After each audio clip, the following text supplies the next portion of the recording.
What's up guys, Brian Grant here of ContestChampion.com. Today I'm looking to continue testing masteries with the Parry mastery.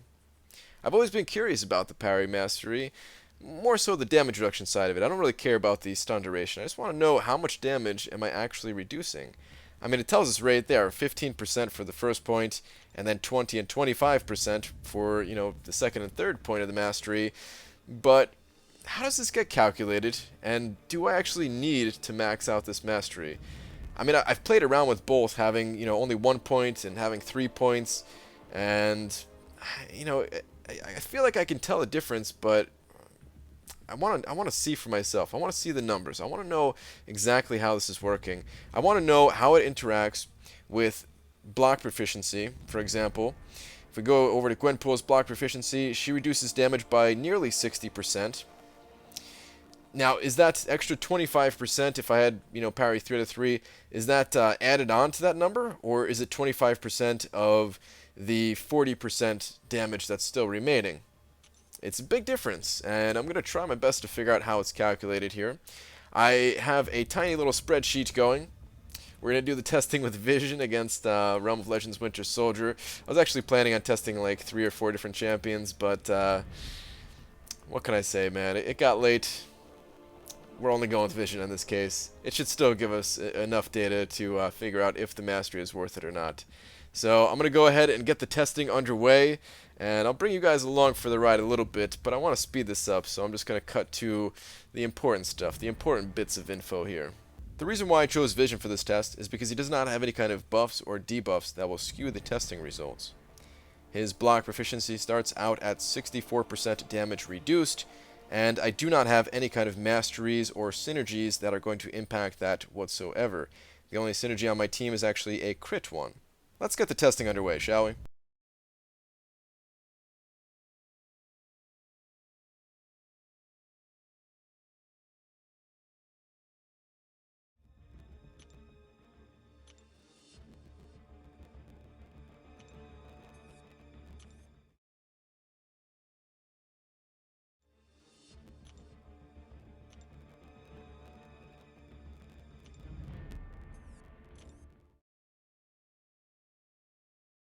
Alright, welcome to the spreadsheet breakdown portion of this video. So the testing was nice and easy, man. There doesn't seem to be any kind of hidden mechanics going on or anything like that. Vision has a 64% block proficiency. A regular medium hit from Winter Soldier dealt 501 damage. That is 100% of the damage testing here. And if I'm reducing that by 64%, that leaves me with 36% of that total 501, which comes out to be 181. And if we add on 15% block proficiency, that brings this 64% number up to 79, leaving us with 21%, or 106 damage of the 501. Same thing for the additional 2 extra levels after that, so it eventually brings us down to only 11% of this 501, and that's some good damage reduction. I'll show you now how things could have been, played out very differently here, and why this is something kind of important to test.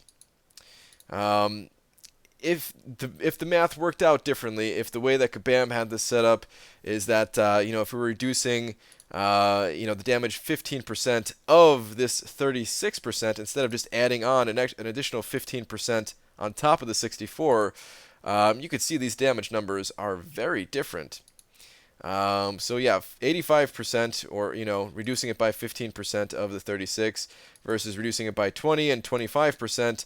These numbers aren't all that different, and it has to do with the way just with the numbers work, the way the math works. I will do a terrible job of explaining it, but I'll give it a shot here. Basically, this 21% for the first level of parry, this becomes the total amount of damage that you're taking.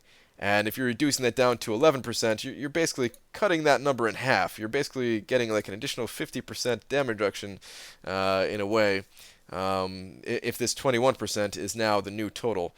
So yeah, but the difference between the first point in parry and the third point in parry is actually pretty good, man. It's actually really good. Now, of course, against an enemy like Winter Soldier who doesn't hit particularly hard, it doesn't matter all that much. But let's say you're going up against a very difficult opponent, and suddenly you're taking like 500 damage on a single parry.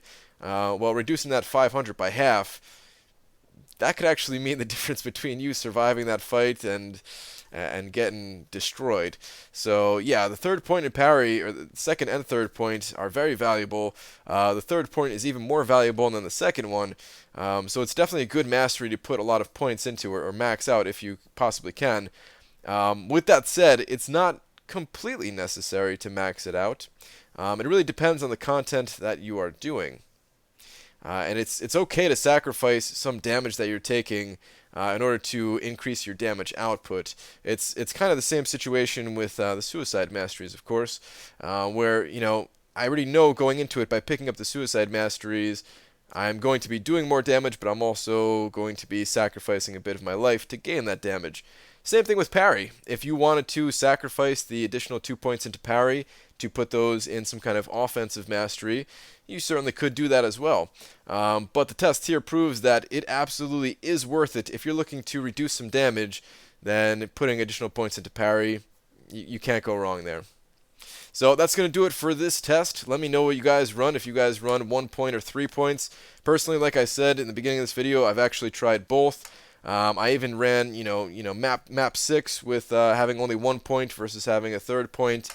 I definitely felt like I was missing out on the damage reduction, though, when it comes to something like map 6. So I'll be looking forward to putting that third point of parry back into my masteries. And that's going to do it for this one, guys. I will see you in the next video. Take care.